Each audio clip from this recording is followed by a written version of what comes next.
Welcome to today's market report. The US stock market surged on Thursday, overcoming fears of economic weakness, as strong quarterly results from major tech companies boosted investor confidence. The Nasdaq Composite has its biggest one-day percentage gain since mid-March, climbing over 2.4%. The S&P 500 rose nearly 2%, and the Dow Jones Industrial Average gained 1.6%.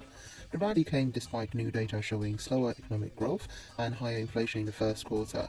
The US economy expanded at an annual pace of just 1.4%, down from 6.9% in the fourth quarter.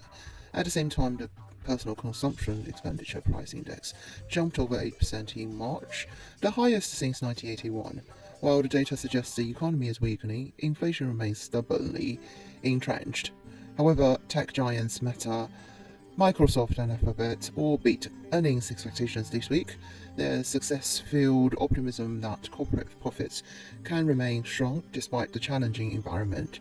The fear that earnings were going to be terrible really isn't playing out.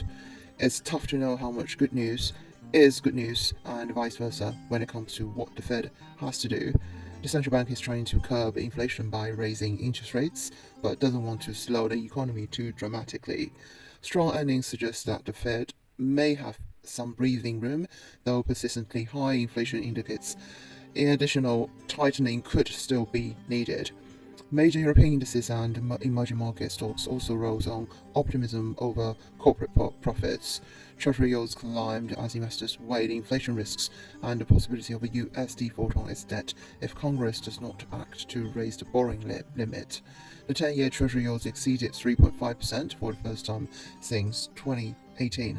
The dollar index rose 0.05%, with the euro down 0.15% to 110.23. The sterling pound is trading just under 125. This is today's market report. Thanks for listening. We'll see you next time.